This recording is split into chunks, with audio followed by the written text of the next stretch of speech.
भारत आज दुनिया की चौथी सबसे बड़ी अर्थव्यवस्था बन चुका है, जिसकी जीडीपी लगभग 4.3 ट्रिलियन डॉलर है।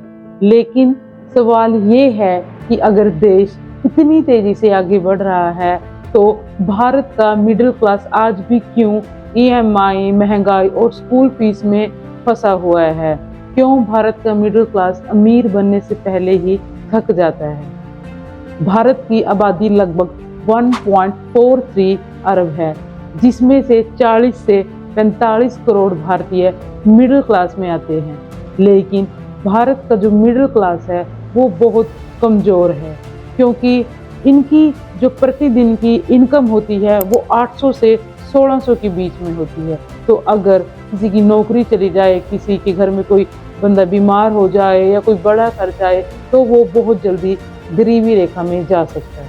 अब भारत में प्रॉब्लम ये नहीं है कि यहाँ पे पैसा नहीं है, प्रॉब्लम ये है कि पैसा है कहाँ। अब वर्ल्ड इनइक्वालिटी लैब की एक रिपोर्ट के अनुसार भारत की जो टोटल प्रॉपर्टी है उसका 40% जो हिस्सा है वो टॉप 1% जो अमीर लोग हैं उनके पास है, और जो टॉप 10% अमीर लोग हैं उनके पास भारत की टोटल प्रॉपर्टी का 77% हिस्सा है, और जो बाकी बचे हुए बॉटम 50% लोग हैं उनके पास सिर्फ 13% हिस्सा है। इसको आप ऐसे समझिए कि अगर भारत की जो टोटल प्रॉपर्टी है उसकी वैल्यू 100 रुपये है, तो उसमें से जो 40 रुपये की प्रॉपर्टी है वो सिर्फ टॉप 1% अमीर लोगों के पास है, और जो बाकी बचे हुए अमीर लोग हैं उनके पास है 37 रुपये की प्रॉपर्टी, और जो सिर्फ 23 रुपये की प्रॉपर्टी है वो है सभी गरीब लोगों की और मिडिल क्लास लोगों की। तो जितनी भी अच्छी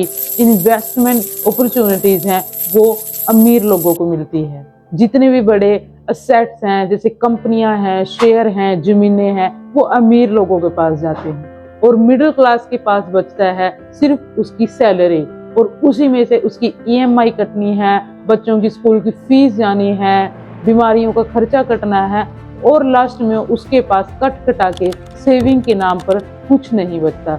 जबकि जो अमीर लोग हैं वो अपने इन्वेस्टमेंट से, एसेट से पैसा कमाते हैं, और ये पैसा बहुत तेजी से बढ़ता है, और यही कारण है कि भारत का अमीर और अमीर होता जा रहा है और मिडिल क्लास वहीं का वहीं रह रहा है। भारत में मिडिल क्लास लोगों की एक और बड़ी समस्या है, वो ये है कि उनकी सैलरी और महंगाई के बीच में डिफरेंस।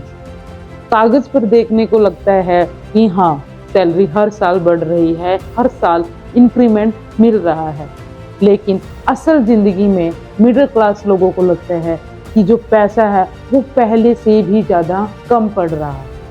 अब रिजर्व बैंक ऑफ इंडिया की एक रिपोर्ट के अनुसार भारत में जो महंगाई दर है, जो एवरेज महंगाई दर है वो 5 से 6% के बीच में रहती है, लेकिन असल जिंदगी में जो जरूरत की चीज़ें हैं उनकी जो महंगाई दर है वो काफ़ी ज़्यादा है। जैसे कि अगर हम फूड की बात करें तो उसकी महंगाई दर लगभग 6 से 8% रहती है, और जो एजुकेशन है उसकी 10% तक रहती है, और जो हेल्थ केयर सिस्टम है उसकी महंगाई दर 10 से 12% रहती है।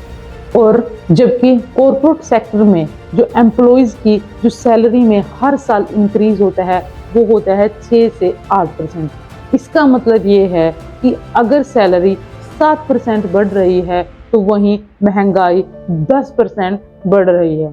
तो इससे असल ज़िंदगी में जो खरीदने की क्षमता हो रही है वो कम हो रही है, और मिडिल क्लास चाहकर भी आगे नहीं बढ़ पा रहा है। अब भारत में हर मिडिल क्लास का सपना होता है कि अपना एक घर हो, लेकिन पिछले 20 से 25 सालों में घर की कीमतों में बहुत ज़्यादा तेजी आई है।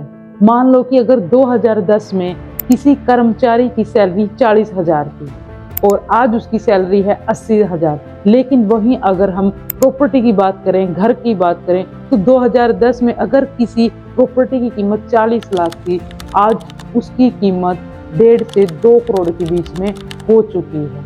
तो अगर आज एक मिडिल क्लास को अपना एक घर बनाना है तो उसको 20 से 25 साल का होम लोन लेना पड़ता है, और कई बार कई लोगों की जो सैलरी का 30 से 40% हिस्सा है वो EMIs में ही कटा जा रहा है।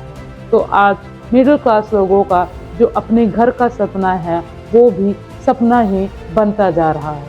अब हर माँ बाप की इच्छा होती है कि उसका बच्चा पढ़ लिख कर अच्छी नौकरी करे। जो दिक्कतें माँ बाप ने देखी हैं वो बच्चे को फेस ना करनी पड़े।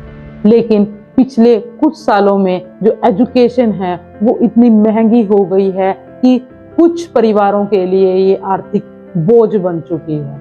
शहरों में एक अच्छे प्राइवेट स्कूल की जो फीस है वो 50,000 से 2 लाख रुपए सालाना होती है। और जो यूनिफॉर्म है, किताबें हैं, स्कूल की अदर एक्टिविटीज़ हैं, इन सब का खर्चा अलग रहा। और अगर हम इन सब को कैलकुलेट करें तो एक बच्चे की जो 1 साल की फीस है वो 1 लाख से 3 लाख के बीच में जा सकती है।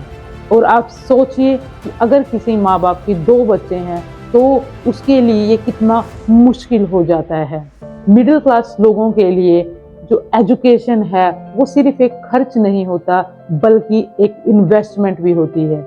लेकिन कभी कभी यही इन्वेस्टमेंट परिवार की आर्थिक स्थिति को कमजोर कर देती है। और इसके साथ ही भारत का हर मिडिल क्लास पूरी जिंदगी मेहनत करके कुछ सेविंग करता है, लेकिन कई बार एक मेडिकल इमरजेंसी भी उनकी सेविंग को खत्म कर देती है। कुछ रिपोर्ट के अनुसार भारत में हर साल 5 से 6 करोड़ लोग मेडिकल खर्चे की वजह से आर्थिक संकट में आ जाते हैं। भारत में मिडिल क्लास के लिए बीमारी एक स्वास्थ्य समस्या ही नहीं होती बल्कि एक आर्थिक जोखिम भी होती है। और कई बार अस्पताल का एक बिल उनकी पूरी उम्र की बचत से भी बड़ा होता है। और इसके साथ ही भारत का जो मिडिल क्लास है वो आज EMI इकोनॉमी में जी रहा है। Home loan, car loan, personal loan, credit card, न जाने कितने तरीके के EMI लोन में वो फंसा हुआ है। और सैलरी आते ही सारा पैसा यहाँ चला जाता है। तो बचत मुश्किल है और अमीर बनने का सपना दूर होता जा रहा है।